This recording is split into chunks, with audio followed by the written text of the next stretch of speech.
दोस्तों, क्या आप किसी भी बैंक से म्यूचुअल फंड खरीद सकते हैं? चलिए दोस्तों, इसको समझते हैं। दोस्तों, देश की ज़्यादातर बैंकें म्यूचुअल फंड डिस्ट्रीब्यूटर के रूप में ही काम करती हैं। ज़्यादातर बैंकों में जैसे एसबीआई बैंक हो गया, एचडीएफसी हो गया, आईसीआईसीआई हो गया, कोटक हो गया, ज़्यादातर बैंकें म्यूचुअल फंड डिस्ट्रीब्यूटर के रूप में काम करती हैं, क्योंकि दोस्तों इससे उनको कमीशन हमेशा मिलता रहता है। तो अगर आपका जिस भी बैंक में खाता है और आप म्यूचुअल फंड स्टार्ट करना चाहते हैं, तो अब अगर आप बैंक से ही म्यूचुअल फंड स्टार्ट करेंगे तो आपको कोई डीमेट अकाउंट खुलवाने की ज़रूरत नहीं है।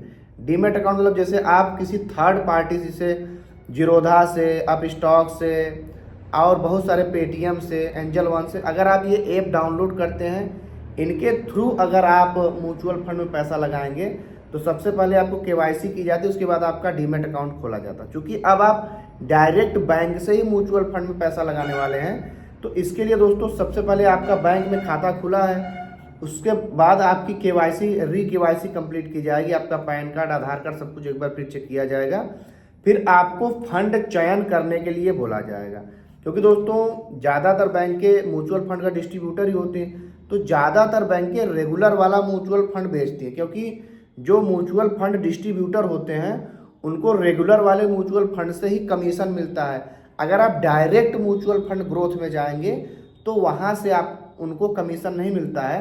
इसलिए जब भी आपको म्यूचुअल फंड चुनने के लिए बोला जाएगा तो आप डायरेक्ट ग्रोथ वाला म्यूचुअल फंड लेंगे, ना कि रेगुलर यानी एक्टिव वाला। उसमें एक्सपेंस रेशियो भी काफ़ी ज़्यादा होता है।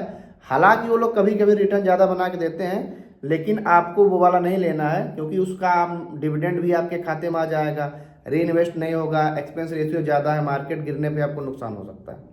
तो जब भी आपको फंड चयन करने के लिए बोला जाएगा तो विभिन्न प्रकार के म्यूचुअल फंड है। जिस बैंक में अगर आपका है, अगर उस बैंक का है तो आप उस बैंक का भी ले सकते हैं, जैसे एसबीआई का, एचडीएफसी का है ना, कोटक महिंद्रा का, आईसीआईसीआई का, एक्सिस का।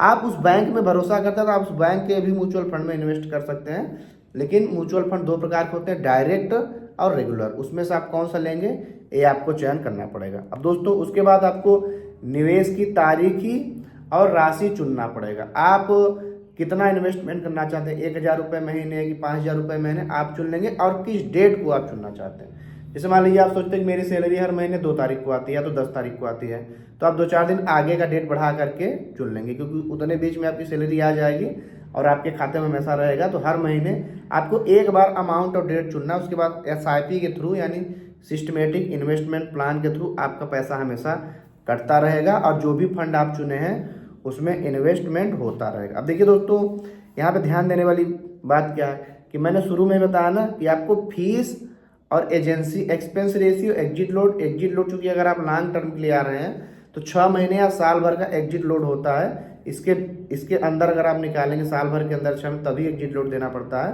लॉन्ग टर्म में कोई एग्जिट लोड नहीं देना पड़ता। और लॉन्ग टर्म में आपको ब्याज भी 10% देना पड़ता है और शॉर्ट टर्म में ब्याज 15% आपको देना पड़ता है सरकार को। तो दोस्तों आप सभी जानकारी जुटा लेंगे, उसके बाद आप बैंक से भी म्यूचुअल फंड स्टार्ट कर सकते हैं। अब आपका किस बैंक में खाता है वो आप हमें कमेंट करके बताइए।